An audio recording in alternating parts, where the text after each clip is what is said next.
Hey Ash, how's that property market going? Richmond market's on fire, Toby. We should have a chat about it. Let's do it.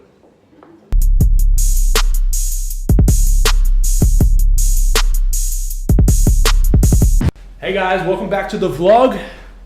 With me, Ash Dean from Colliers. Glad to be here. Ash. It's been a while, man. It has, mate. We first connected, I want to say 2013. It was, I reckon I got an email from you 2013 with a pretty cool idea, which we hadn't seen at the time, and had to give you a call and get you to explain what it was all about. Yeah. So. And I'm not sure that I did it justice, because it took me until sort of like 2017 to actually present what you see behind us today. How's things treating you at Colliers? Yeah, really, really well. It's been 5 years now since I've been at Colliers. So, and a big change from my time at Colliers. I was actually originally from Brisbane, moved here 5 years ago, and the transformation, particularly in Richmond, that we've seen in my time in 5 years has been extraordinary. Yeah, I remember I left Melbourne in 2006, I left here in 2008, so 10 years ago, to go to Los Angeles. The neighborhood Cremorne didn't really kind of have a name for itself. I'm not even sure that it existed. It may have literally on the map, but everyone referred to this area or this neighborhood as Richmond. Yeah, definitely. I think Cremorne's always been there, but typically, and from an agent's perspective, we've always marketed properties here in Richmond, but probably the last 24 months, we've seen a real push that everyone wants to be known as Cremorne, and even properties that are on the outskirts of Cremorne that are in Richmond, people are actually technically marketing them in Cremorne because they want their property to be in what is become this now, what we're calling Silicon Yarra, this real tech precinct in Melbourne, which is real exciting. That's interesting, Silicon Yarra. I spent nearly 9 years in Silicon Beach, which was the smaller brother or sister to Silicon Valley. Only now Silicon Beach has got bigger deals going through it in Santa Monica than Silicon Valley. And people in this building and sort of like the tech community, you call it Silicon Yarra. I've been referring to it as Silicon Block. And there's a Silicon Block party that goes on here.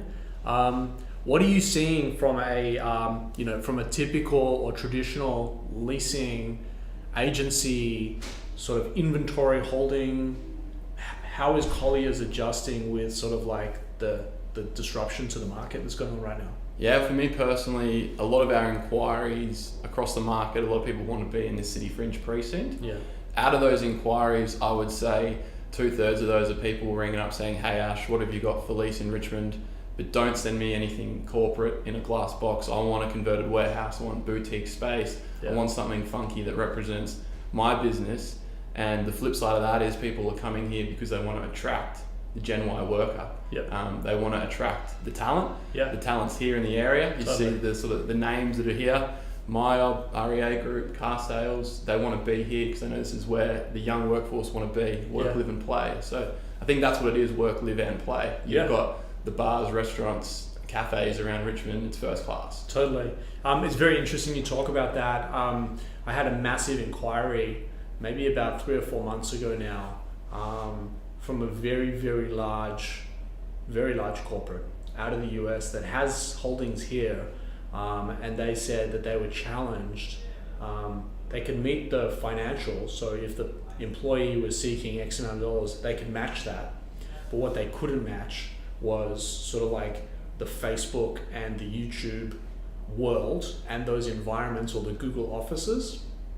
They felt that from a cultural perspective, they were losing talent to those competitors of theirs because they didn't have a facility that represented funky, cool, and talent was happy to take potentially even less money to go to a Facebook and a YouTube versus this company.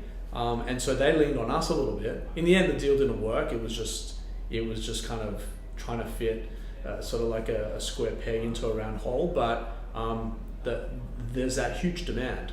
We see it here. And while I'm not here to vlog about Creative Cube specifically, but we see companies that are moving in. We've got a new client that moved in, or new group of members that moved in the other day, a few weeks ago actually, and they said that they literally dodged a bullet on signing a 5-year lease. And the reason why they felt like they dodged the bullet was, most of the time there's 1 to 2 people in their office, everyone else is out on the road.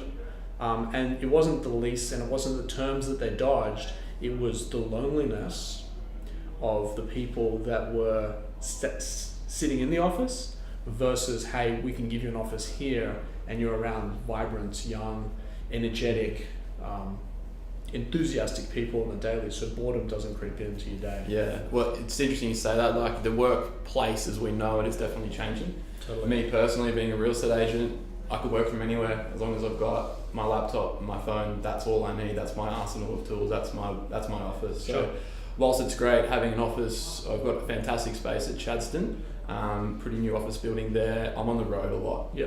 And I could literally, if I've got an hour and a half in between meetings here after catching up with you, I could probably jump on my laptop here and work for an hour and a half on emails and continue with my day. So I think that's what we're seeing is versatility, as well as flexibility. Clients that we're dealing with now are saying, I'm not sure where my business is going to be in 5 years. Like, we've got some great things in the works. Yeah. We could be double the size, we could be triple. Isn't that unusual? Like in today's age, I understand that we've evolved, but like back in the day, someone was prepared to take like a 5-year lease and to think that their business would continue to sit inside that holding for that extended period of time. You just don't see that today. Yeah, I think it's probably a function of the marketplace that when tenants need to do a fit out. Yeah. If you're going to invest significant capital into your office or tenancy, you need 5 or 10 years to sort of depreciate that cost and get the value out of it. Totally. And I think that's sort of one thing that a lot of tenants, or smaller tenants are struggling with today is that upfront capital cost of doing a fit out. Yeah. If you've never shopped around or had a look for an office before, if it's your first time doing it, you can be shocked at the price of fit outs. Tell me about it. Yeah. That's interesting. It's an interesting spin. You know, like Gav and I are working on really trying to show that forward in our value.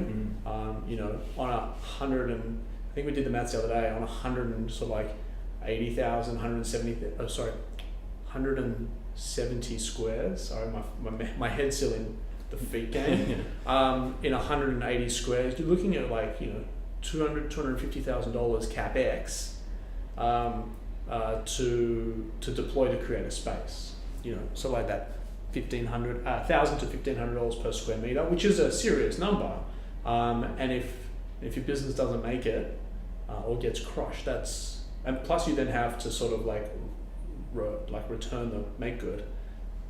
That's serious. And in today's world, I was seeing a lot of sort of like the SaaS game, you know, software as a service. You know, you can set up your Gmail for $10 a month with a nice Colliers.com email address. You can sort of have your Dropbox at $10 a month with all your files in it. Cloud computing has really I'm not really paying Microsoft anymore for Excel, PowerPoint, and Word because it's all part of my G Suite. And so creating business today has never been cheaper, with the exception of property. Exactly. Yeah, and it's a shift that we don't see the landscape of commercial property changing much. The larger companies are probably always going to want their own space, and we see a strong demand for that. But I think a real sort of void of what you guys have been able to capture in the market is that smaller tenant where they don't want to work from home. They want an awesome environment like this, but as we were talking about before, the overheads and also locking in for such long, rigid contracts can probably be a scary step when you're trying to ramp up your business. So, and from an agency perspective, there's not a lot of stock that's being built to cater for smaller tenants. Yeah. From a landlord's perspective, it sort of stacks up more around where they are getting whole floor occupiers and they are getting people lock in for long-term leases. So for the smaller businesses out there in the last probably 5 years across the market, there hasn't been any sort of particular buildings built that's really catering for, say, businesses 5-10 people, that sort of size. So I think we have seen an influx of co-working across the market, but I think there's been enough demand clearly to capture it all. So it's quite funny to look back and be like, well, where did all these people used to work? When the likes of yourselves weren't here. It's interesting, and I guess maybe, you know, in 2013 when we had our first conversation, I very clearly remember I was on one leg in my house in Los Angeles. I used to live in a canyon, could barely get a signal there, and I'm like, man, you gotta show me these properties, and I reached out to you, and I don't think I touched sides. So I think that the market may have been a bit too premature then. Although there were serviced offices back then, but today, like for me, like my last business when I was in Los Angeles, we grew to a substantial size, but I didn't want to leave the co-working environment because the people that were in the co-working space were actually influencing how I developed products. They were almost like a test case, or hey, we're thinking about developing this, and 100 people would walk past my office that I knew on a daily basis and go, hey, can you give me some feedback? We're seeing it with some very large food and beverage companies that are moving into creative cubes. Their NPD, new product development. Community is a great place for them to be able to drop product in and go, guys, can you just try this and fill out the survey?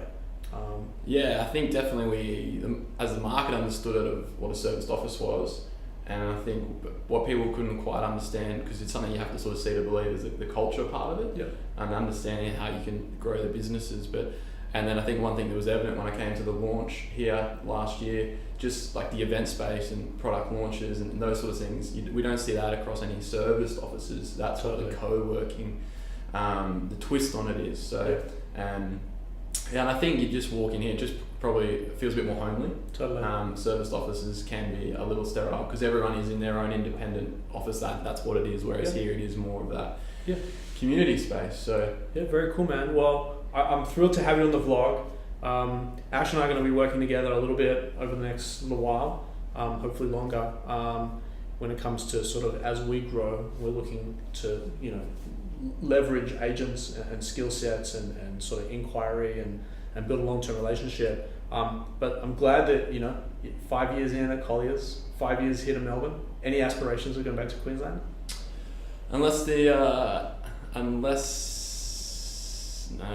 No, I'm pretty settled in Melbourne. I'm a big AFL man. Who's your team? North Melbourne. Okay. I love it down here. There's just a lot more going on. I love Brisbane, but I do sort of explain to people that it probably is a little bit of a big country town. Yeah. It's definitely changing. Every time I go back, there's more and more happening. But when I go home for Christmas now, I can't wait to go back home to Melbourne. I think when you call Melbourne home, you're pretty settled. Yeah, I have the same feeling towards Los Angeles. Yeah. I'm here for family right now. I have my kids around family and obviously to grow a business. But I'll tell you, I get up at 4:45 every morning. 4:44 my alarm goes off. And during the winter, I don't know if I really want to call Melbourne home. Mate, thank you. Thanks, Toby. All right, guys. We have some really cool vlogs coming up. Josh is back. Actually going to throw This Week in Startups on its head this afternoon. So stay tuned for that.